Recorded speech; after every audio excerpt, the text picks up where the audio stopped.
Live from our 7 Tasmania studios, your nightly news with Kim Miller begins now. Good evening everyone and thanks for joining us. Leading the news tonight, the government has faced renewed scrutiny over the Local Communities Facilities Fund. In front of the Public Accounts Committee, the Treasurer defended the funding as lawful, but his political foes say questions remain unanswered.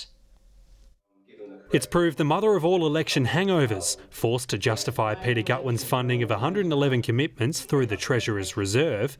Michael Ferguson dialed in and Secretary Tony Farrell fronted the Public Accounts Committee, arguing the Financial Management Act allows for spend which, in the Treasurer's opinion, could not reasonably have been foreseen and which is necessary for the efficient financial administration. The committee told that less complex projects have been funded at the earliest possible opportunity. Independent Meg Webb questioning, why the rush? An expectation had been provided to the recipients of these grants that their funding would come through the state budget process. It's an enthusiasm by the government to see as many election commitments being honoured at the soonest possible time. The then Finance Minister Ferguson says he told Parliament last year how the grants had been funded. It surprises me that there wasn't greater level of interest at that time. The Treasurer was also grilled over how the election commitments were decided on in the first place, questions he refused to answer. As I indicated earlier, I'm not going to exceed the terms of reference of this committee. The Public Accounts Committee has a broad remit. What is the process? Neither Lara Alexander or Dean Young declared a conflict of interest, despite being part of organisations receiving at least $100,000 through the Local Community Facilities Fund. Josh Duggan, 7 Tasmania News. Tasmania Police has tonight not ruled out re-establishing a firearms task force in the north. It comes after a bullet was shot through the front window of a house at Kings Meadows last night. It's the 4th gun-related incident in Launceston suburbs in the past 3 months. Retracing their steps, investigators back on the scene of a suburban shooting. Last night at about 9:45 p.m, police responded to the reports of a potential shot fired in the Pinkard Street, Kings Meadows area. Police arrived soon after. A single shot was fired towards the house. That shot was lodged into the window frame of a bedroom, resulting in the bedroom window being shattered. A 53-year-old woman and a man in his 40s at home when the incident occurred, but they were uninjured. CCTV audio confirming a shot was fired but has not yet led police to identify any potential offenders. However, they say they are following a direct line of inquiry. It's concerning, absolutely. I don't want to alarm members of the public. These incidences are still few and far between. I think gun crime in Tasmania and Launceston is a relatively constant matter. It comes after shots were fired in Shifley Street in September, a firearm discharged in Chris Street at Prospect last month and another at Waverley just 5 days later. It's no higher than normal. It's just we're probably seeing a slight spike in the utilisation of them. Crime Stoppers urging everyone to remain vigilant, reminding Tasmanians of the state's permanent amnesty. A previous firearms task force was deemed a success and police are not ruling out running another one. We look at task force and targeted policing all the time. If we get large numbers of incidents of anything, then we'll look at targeting it. Anyone with information about the Pinkard Street incident is asked to contact police. Talia Jordan, 7 Tasmania News. In developing news, Tasmania Police say a person is reportedly trapped and injured inside a truck following a 2-vehicle crash at Calder southwest of Wynyard. Officers remain at the scene on Calder Road near number 465. The road is blocked and motorists are asked to seek an alternative route. More than 1,000 flights will touch down at the state's 2 major airports over a busy Christmas and New Year's season. Both Launceston and Hobart remain confident they can manage the challenges of cancellations and delays, pleading with passengers to remain patient. There was little to complain about when checking in for Monday morning flights at Hobart Airport. No delays getting through, but fingers crossed on the way home. I mean, we're just about to check in. The line's pretty busy now, but fingers crossed. All good. Yeah. Totally fine, no problems. Yeah, easy. Yeah, a lot easier than what it has been in the past. But with the festive period among us, the foot traffic in the state's terminals is set to increase substantially. December is about as big as pre-COVID. January is actually bigger, so we'll have over 1,000 flights in the month of January. We're actually expecting over 350,000 seats to be sold during the months of December and January.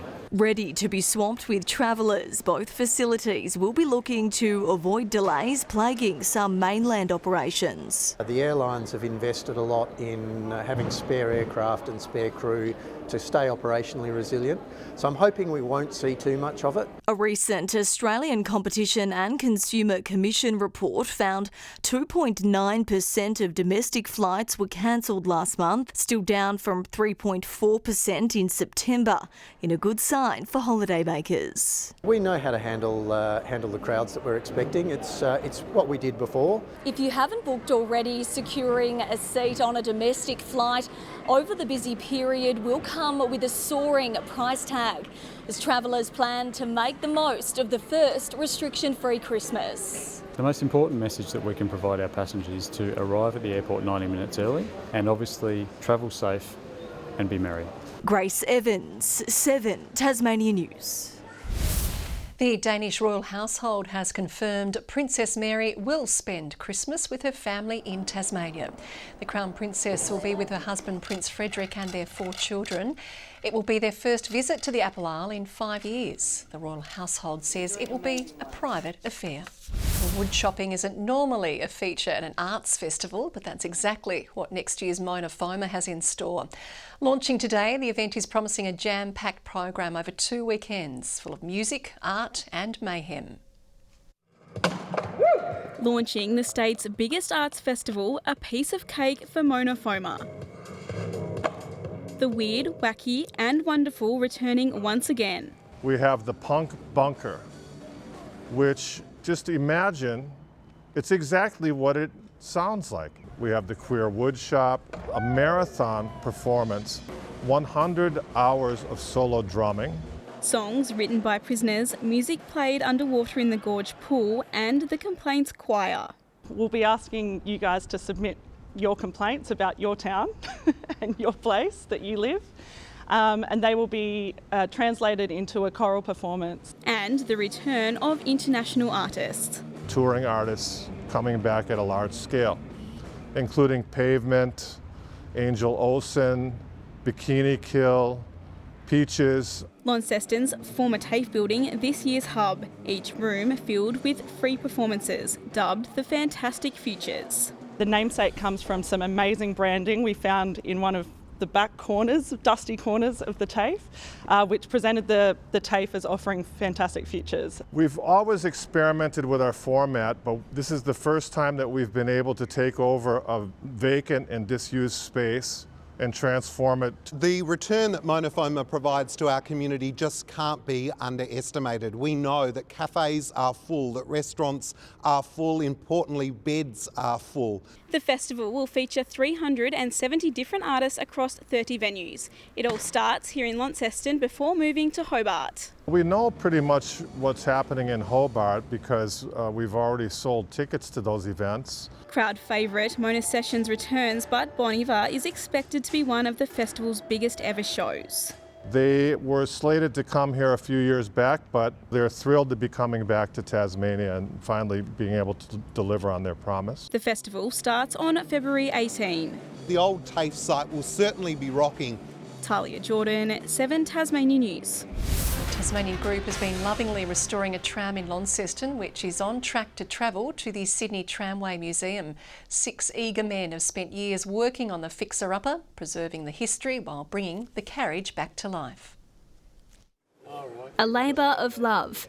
These hard-working retirees have put blood, sweat and tears into restoring this masterpiece over the past 4.5 years. Oh, it's just a passion. The 6 of us just like this type of work, and it's just nice to do. It has been great. We have a lot of laughs, and sometimes we don't do as much work as we should do. But the amount of work speaks for itself, with everything on board made by hand. It was at times very challenging. A lot of work. A lot of work. We've tried to get it back to like as near as possible to what it was. The tram was originally built in 1911, but the history remains ever present. This was for the ladies and that was for the men. This is the conductor's thing. He rings the bell when you went to stop. A memory of what once was, this picture captures the tram down at Campbelltown in 1999. It was in a place down there used for sleeping quarters, and it came up to Launceston. It's been stored for some time. Undergoing a major renovation, the group restored the original blackwood and hewn pine, upholstered the chairs and installed quality brass finishes, also utilising their engineering efforts to make old technology new again. I would think we're between $55,000 and $65,000 has gone into it. Each restorer has spent around 1,800 hours working on this piece of history, and with the final touches now complete, the tram is on track for Ballarat next week. It's just a nice feeling. We'll miss the company and everything, the six of us. The treasured tram will eventually make its way to Sydney, where the wheels will be in motion once again. McKenna Bailey, 7 Tasmania News. 7 Tasmanian teachers have been honoured for completing a national course aimed at improving learning outcomes. The Septet graduating from the Highly Accomplished and Lead Teachers Initiative. They'll now join a national network of educators while also taking on extra roles within their own schools. Can lead the curriculum, they can lead assessment, they can lead improvement in student engagement. Now I've got a start point to take on more, where there's projects that we have in mind already to move forward that are all about student progress but also about improving teacher practice. 3 of the 7 were certified as highly accomplished, with 4 granted lead teacher status.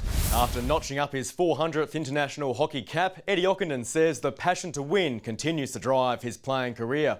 The Tasmanian today reflecting on his latest achievement, with his thoughts already moving to what's ahead. It was a special milestone for a special player, but for Eddie Ockenden, he's always thinking about the next game. You've always got something to look forward to, another tournament, Olympics to prepare for, and the World Cup coming up. So things like that are really important, and just trying to put my hand up for selection. The Kookaburras' thrilling 7-4 win over India also serving as a celebration. Ockenden becoming the first Australian to play 400 international matches, a humbling moment for cap number 359. A lot of people made the effort and have come over to Adelaide and texted and called, and a lot of my former teammates, and that sort of really means a lot. From national captain to world champion and TIS Athlete of the Year, his career is littered with highlights since his 2006 debut. The last Commonwealth Games, where he was a flag bearer and gold medalist, one special moment. It was just fantastic for the sport. I could see the love that my teammates had in that moment, which was really special to me. But one thing is still missing, Olympic gold. Coming so close in Tokyo, he earned silver after a heartbreaking loss to Belgium. And Van Ness delivers again. It was just his night. The fire to win at the Olympics and beyond still fueling him. I still want the team to win a gold medal at every tournament we go to, so that would be nice to achieve that. Ockenden remains a proud Tasmanian, keen to still give back to those who've helped him. Growing up in Hobart, the hockey community really looked after me and improved me as a player so much when I was a kid. John Hunt, 7 Tasmania News. To racing, leading trainer Barry Campbell is set to unleash Alpine Wolf at Wednesday's Newmarket Handicap after a 5-month spell. Campbell says this is the gelding's best chance of winning the $150,000 race. Sprinting at Sprayton has been a luxury of late for Alpine Wolf after a battle with illness and a lengthy break from racing. Now trainer Barry Campbell sees a rejuvenated star looking better than ever. This is the first time he's ever had a good coat, and it's as good as any horse in the stables. But it's his pace which has the racing world talking. The gelding is regarded as a smoky for the Newmarket Handicap. Campbell believes it's his best shot at taking out the prestigious feature. Very athletic and natural ability, like he can run. The current 3-year-old of the year snuck into the final field of 14 after connections of Algernon passed up their spot. He's part of Campbell's Newmarket arsenal, which includes Julius. Terribly strong horse. When he's got beaten, he's only gone down in photo finishes. And Newhart, which is coming in relatively cold with only 3 starts in the past 18 months. He's trolled up nice, his work's been good, he looks magnificent, and Just hope we can find the right race for him. Campbell won last year's Newmarket Handicap with DeRoche. DeRoche still in front and DeRoche is going to win it. He'll likely be chasing Scott Brunton's The Inevitable this time around. The recent Goodwood Handicap winner is the favourite and will jump from barrier 10 in Wednesday night's 1200 metre race. Tasmanian basketballer Nash Walker is coming home with gold from the Under-15s FIBA Oceania Championship. The Crocs beat New Zealand in the final, capping off an unbeaten streak in Guam. Walker was also named as one of the tournament's 5 All-Stars. Good evening. Hobart and Burnie 18 degrees today, Launceston 16 and Devonport 17. It was a strange day today with those stiff northerly winds, showers mainly over the northwest, bit of cloud cover for the east. All temperatures below average. Friendly Beaches 21, St Helens and Bushy Park 18. The Bass Strait Islands reached 17 degrees, Low Head and Strawn 16 today. Cloud associated with the cold front is to our southwest as low cloud moved over the state. That low cloud over the southern part of the mainland as well. An extensive area of cold air is over the Bight behind a front. Active thunderstorms over the tropics. Tomorrow the front will pass as a high builds over the Bight. Low pressure troughs over the north of the continent.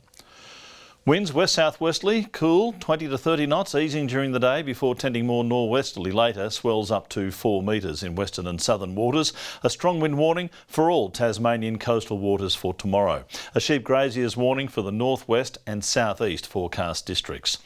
And 2 tomorrow, 17 for Hobart and cloudy, a shower for Adventure Bay, 15 the top and 13 the high for Tarraleah, showers easing. Cloudy in Launceston, 19 the top, 18 for Devonport, partly cloudy for Bridport, 17 the high there.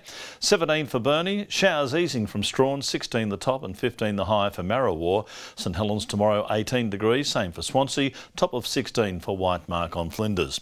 UV at a very high 10.